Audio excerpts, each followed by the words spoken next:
Hey, Hardcore Hog fans, Rick DeWeese here with my partner George Waddell for Prediction Thursday. What's up, buddy? Hey guys, nice to join you from California. Hey, we got a special guest this week.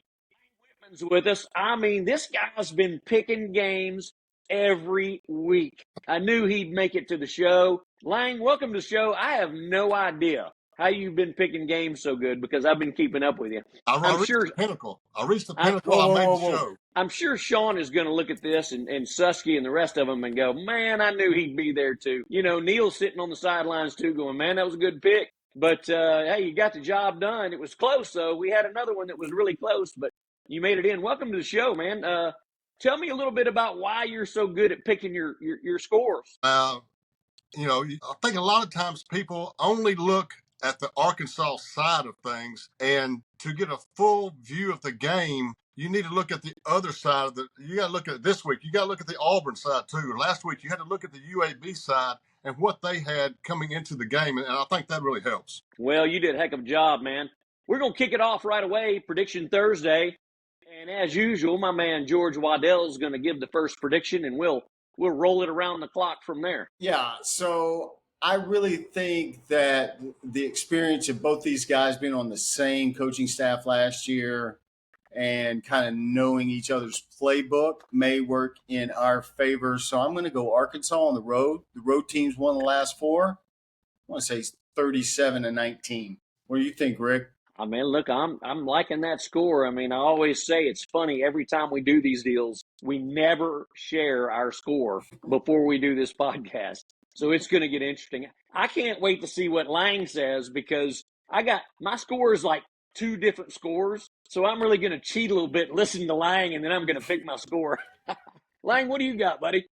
Well, I think where last week's game I didn't think set up very good for Arkansas, I think this game does set up good for Arkansas. Coming off the lackluster effort last week, I got the Hogs winning this game 35-24. Oh, my. Look at that, would you? Well, Yep. I'm going to be brief, and I'm going to say I've got to give Auburn 27. I can't get away from 3 touchdowns and 2 field goals. I've looked at it every way south of Sunday. My biggest struggle was, what's Arkansas going to do? I mean, is the defense going to collapse? Is the offense going to work? I don't know.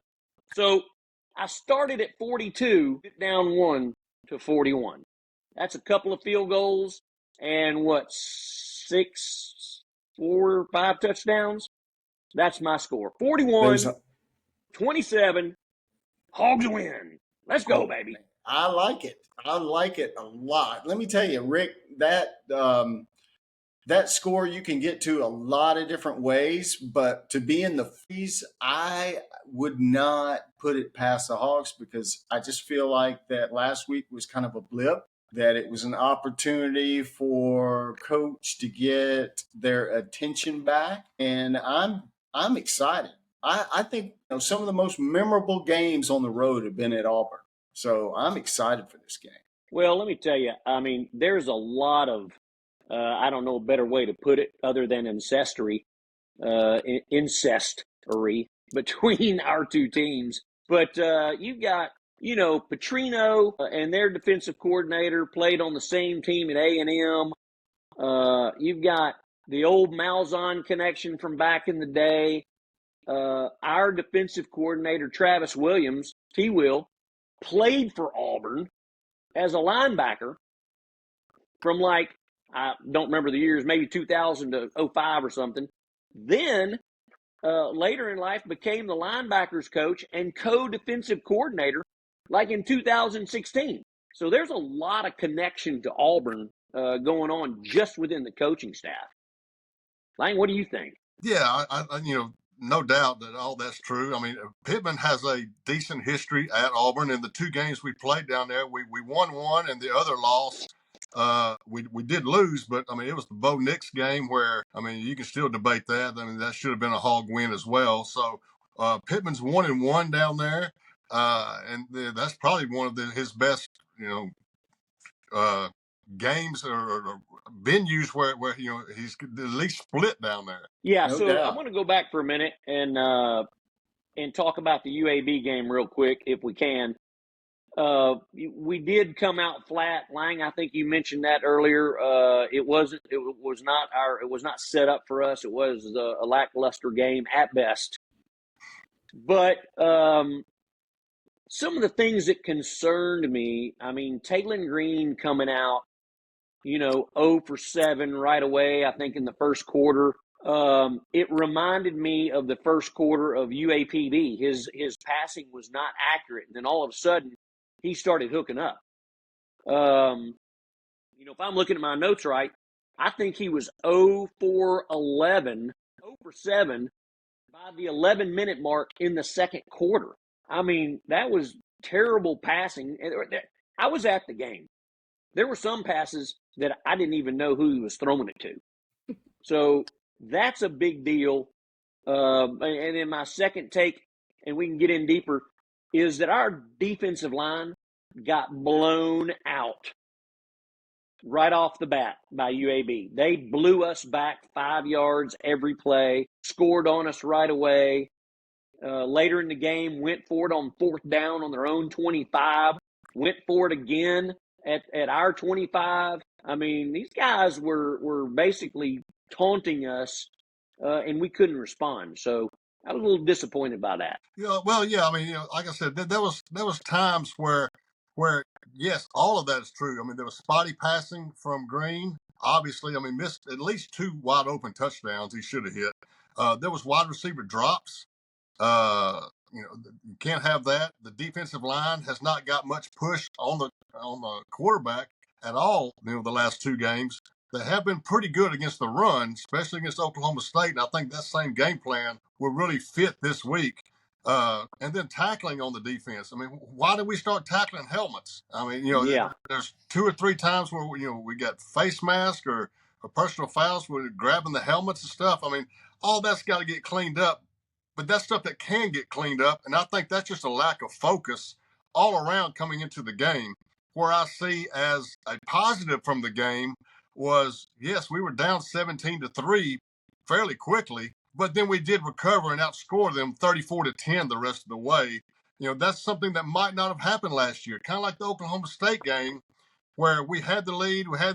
Finally, they take the lead with about 6 minutes left. They go up by 7.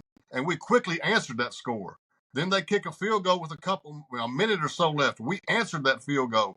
This team does have some heart and some resiliency that I don't think the team last year would have maybe won either one of those games. So No, I'll agree with that. I think we're set up for a big effort against Auburn. No, I totally agree. I agree with that. George, let me ask you, what do you think about that helmet gate? I think there was a total of 4 helmets that were off UAB heads. And I'll give you just a quick onset of where I'm at is these kids just weren't strapping their helmet on. I mean, you've got to put your helmet on. You've got to strap the back chin strap. And the kid that got hurt, his helmet was off a good 3 seconds before he ever got hurt. And it wasn't because of a face mask. I watched it. I went back in slow mode. I'm looking at our defensive arms to the helmet and just knocking the hat off. There was not a face mask ripping it off or anything like that. It happened 4 times. I call it helmet gate. Well, regardless, you can't tackle with your hands. You got to tackle with your shoulder pads and run through people. And we were tackling with hands too. I mean, we missed so many tackles. And the funny thing is, we were using our hands on defense and not using our hands because we dropped 5 passes. So that helps with that negative, when you look at the stats for a quarterback and he's 0 for 7, well, yeah, there's some drops too, but I agree, Rick. He missed some wide open receivers and threw to some wide open spaces. And you can't do that in a Bobby Petrino offense. You've got to know where people are because so many things are down a seam, timing. Things are so precise and they will be open because he knows exactly when things come open. But I hope we don't throw as much. I hope Green runs the ball more. I hope our offense runs the ball more because I think that we pound Auburn, keep them off the field, keep their running game under control, and put pressure on a young quarterback and come out of this with a victory. Well, look, I'll agree with Motherfucking that, but Auburn. Bobby Petrino, Yeah. and and Sam Pittman has already told him 50-50 run pass. And so far in 3 games, I give it to him. He's been 50-50. This has not been the typical pass-centric offense that I would think Bobby Petrino would bring. However, Jaquindon, my man JJ, just looks a tad fragile. I love the way he runs. I don't like the way he gets up. I don't like the way he gets back to the huddle. I don't like the way he runs off the field. It makes me nervous, but he runs hard. I just think he's a tad fragile. So I want them to be careful about that. We've got some good backs behind him, don't get me wrong, but he's the man. He's going to toe the load. Yeah, The there's running no doubt game. about that, and I'm concerned about that too. I mean, he has some injury history, in his playing career, and while he runs very hard and very effective with his cutbacks and all that, uh, yeah, it scares me an awful lot. I mean, how many times was he slow to get up, or had to go to the sidelines during that Oklahoma State game? And there was a couple more times last week where it didn't look as serious a situation, but it's still something to be concerned about. Where you have to rotate somebody else in.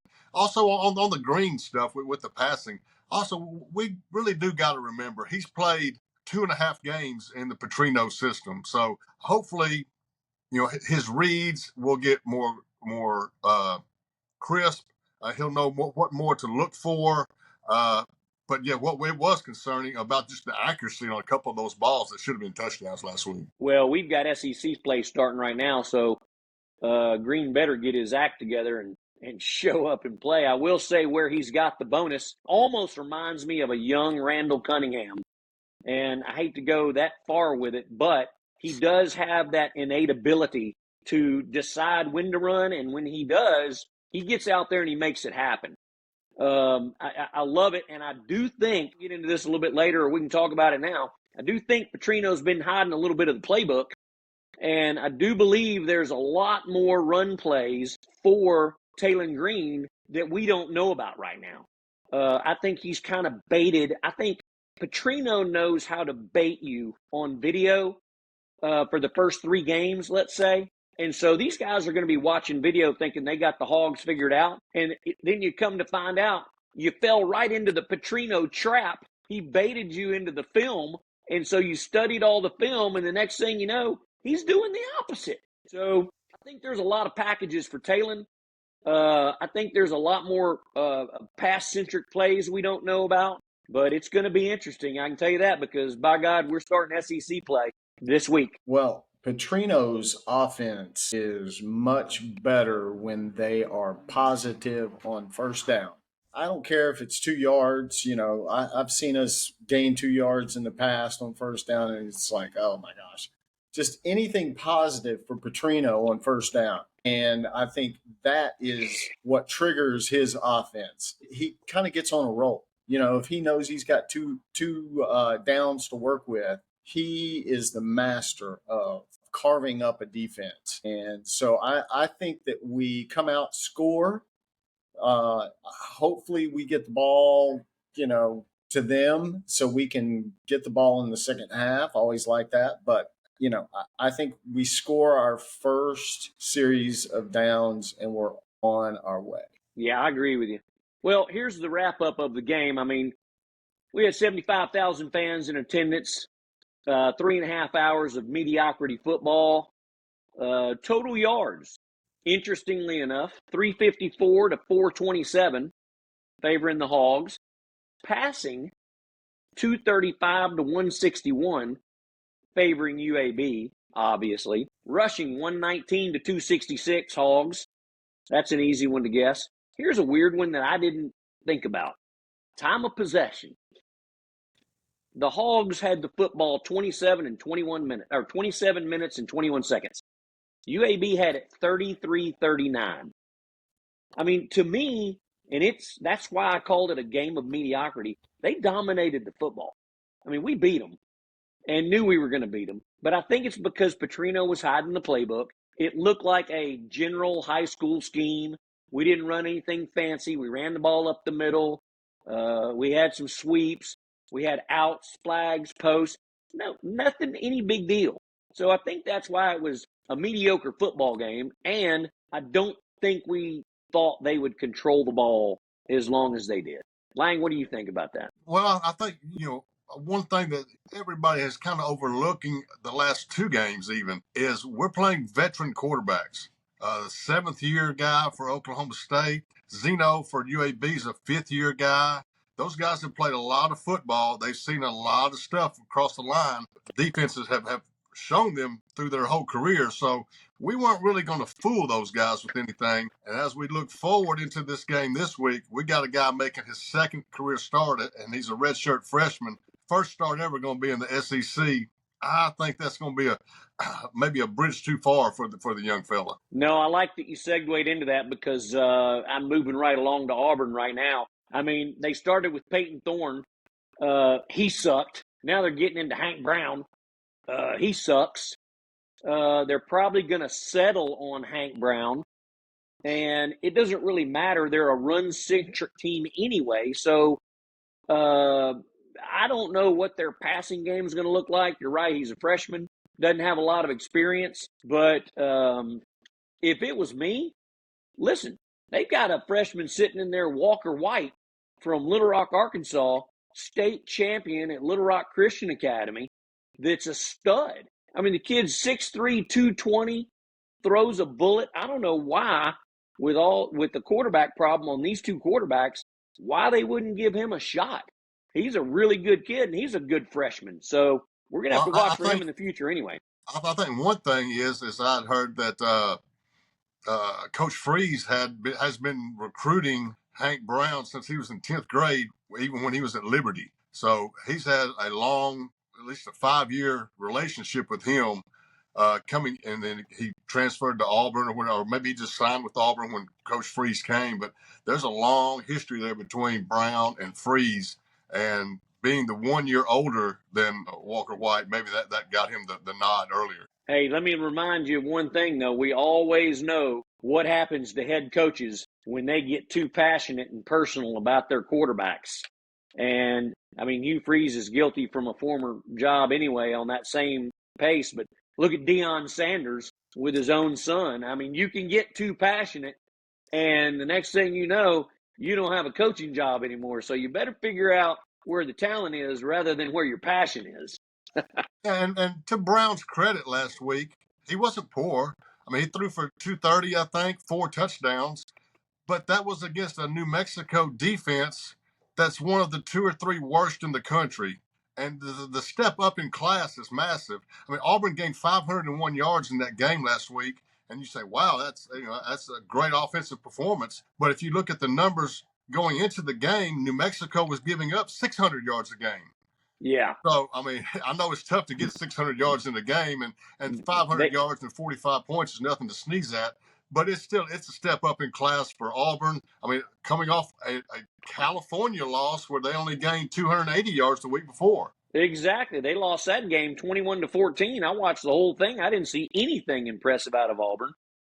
And I know you could have saw 5 turnovers from Peyton Thorne. But that was their best first step up in class, so to speak. Yeah. I mean, now they're about to step up and see the Razorbacks in SEC play, no holds barred. I have a feeling we're going to see the Hogs unleash on the Tigers this week. Yeah, I mean, New Mexico had 450 yards themselves versus Auburn's 500.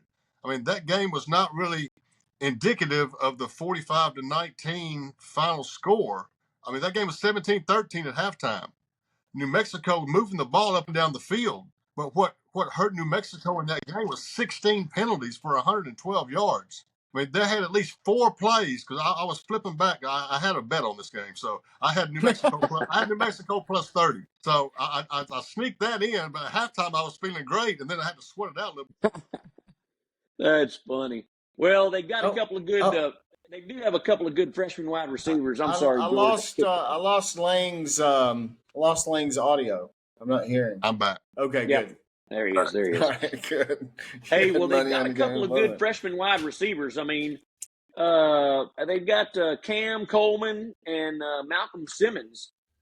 Cam Coleman is probably their most outstanding during fall, their most outstanding receiver that they saw. And then this Malcolm kid, he's one of those Camara type all around guys. You know, they'll have him run the ball, they'll have him run swing routes, out routes. So they haven't, I don't think they've really incorporated that kid as much as I think they've been hiding their playbook as well, is what I'm getting at. So we might see this Malcolm kid show up.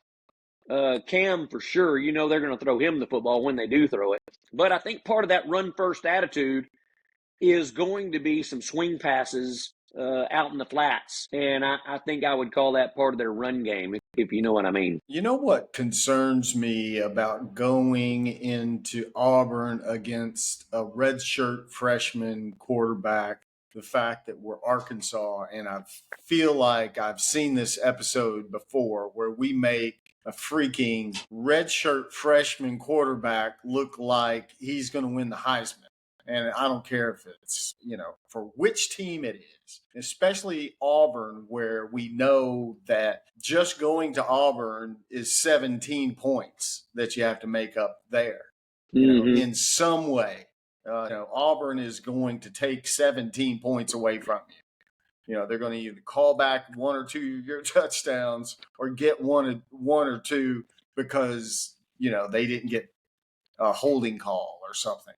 It's a tough place to play, but I do think that with Hugh Freeze, you never know about his little trick. I mean, I feel like he's kind of out of that same trickeration, shifty offense that Yeah. So Hugh Freeze used to coach at the high school that I went to in Memphis, Tennessee, Briarcrest. I went to Briarcrest since the time I was in kindergarten through ninth grade. He didn't coach there until after I left, but then I moved to Little Rock. But it's kind of an interesting fact there. Looks like we got a couple of injuries. Our starting center, Nichols, looks like he's going to be out. That could be a little bit of an impact we need to pay attention to. Auburn's got a few too. Their tight end, their starting tight end, Brandon Frazier, he's out. He's getting a foot surgery tomorrow, actually, I believe. And then they've got a couple of questionables. They got a cornerback, Kayan Lee, a wide receiver, Cam Coleman, that I just talked about. They say he's day-to-day, but bet your ass he'll be in there. We're all Then day. they've got Then they've got an offensive tackle, Xavier Miller. He's got a bad hip, but he's day-to-day. He'll probably be in there. The problem is that Hugh Freeze is having a conference tonight about this same time we're doing this recording, and then we'll find out what the real injury report is. So, yeah. Well, I just, I just know that going into Auburn is one of the toughest things to do in the conference. I mean, I still think we win. Well, I like our chances. I like the practice that we got the first three games. I like what Petrino's doing. I'm still on his train. I think there's still some tricks up the sleeve that we hadn't seen yet. I just want our defense to show up. And again, here I am at the end of a podcast, and I hadn't talked about special teams for like 4 times in a row. But I'm really sick and tired of our special teams at the moment, and especially our kicker, who just needs to get on the boat, because the problem is we're not going to try to kick field goals we should normally kick with this kid missing field goals. So I don't know what to do about that. I said last week Bobby Petrino ought to go in there and kick the special teams coach right in the ass, or during the OSU game. I said he ought to go right in the locker room and kick that special teams coach right in the ass. But, I mean, we got to do something in special teams, and right now that's our weakness. Truth. That's why I picked Arkansas with 35. I didn't want to count on any field goals. 7 touchdowns. I only gave them 2 field goals because we've averaged 2 field goals every game, and they've all been from like 20 yards. So might need to get 3 or 4 attempts to get those. Yeah, our offense is good enough to get right up there to the goal line, and then we have to kick a field goal. So let me ask you, what is your biggest concern on defense? Is it our defensive line? And because my thoughts are this, they're going to try to run the ball because that's what they do. But it looked like our defensive rush attack was like number 14 in the country. Well, I mean, we're good. It is, but I'm going to tell you this, and I had a good buddy of mine, Steve Rideout, kind of explain it to me pretty darn good. My argument with him last week was Braxton and Clark were out. Those kids don't only cover wide receivers, they make tackles, and they're good tacklers. And his argument to me was, well, why in the hell are they making tackles if the runners already made it through the line, the linebackers, and to the secondary? I said, well, that's not always the case. They're usually up there in the linebacker area making that tackle. But anyway, at the end of the day, yes, it's the defensive line. You can't get blown back 5 yards and then still be expected to make your tackle, and linebackers are standing around staring at you. Linebackers can't stand around and stare at you. They got to be hitting the gaps and making the tackle. And the secondary does what they do anyway. If it's a corner blitz or an obvious run, they're going to make their tackles as they go. But we've got a problem on the defensive line that was apparent in the UAB game. And you're right, George, we're number 14 in the country in defensive efficiency. So I don't know, maybe what we saw against UAB was an anomaly. I hope so. But it was glaring, let's put it that way. Yeah, I mean, and I think we'll see some improvement on that. That's the same defensive line that stuffed the Heisman candidate running back from Oklahoma State. I mean, did Gordon have? What, he had 50 yards that game? I mean, Oklahoma 47. State. Oklahoma State was a team that had all five linemen back from the previous season, a big running back, same quarterback, and they couldn't run the ball. They got nothing. Late in the game, he made a run or whatever, but that was after 55, 60 minutes of action. I think if we come in with the same defensive game plan for this game that we had for the Oklahoma State game and put it all on the quarterback of Auburn to make all the plays, that's what I think we're going to try to do, and we're going to live with the results. Well, you can bet that the defensive coordinator, Travis Williams, is all over him this week. And Travis is a super likable guy. He is a fantastic motivator. I've heard him talk. I like the guy a lot. I'm hoping that he gets his guys motivated in the weight room, on the practice field, doing the things, back to the basics, to help us understand that UAB was an anomaly. Because they did. I ran it back, and once they go look at the film, nobody graded out. And he knows that. But I think he's going to correct things, and he's going to go have a good week of practice. And I'm hoping they show up. I'm optimistic that they will show up. Let's put it that way. One thing I really like is the players were quoted as calling themselves out. They know they didn't play well. I don't think they necessarily have to have some big motivating speech. I think this is a self-motivated game, and that's another reason I think it sets up so good for Arkansas. Maybe it won't turn out like that, but I know from just coaching some sports, playing back 40 years ago or whatever.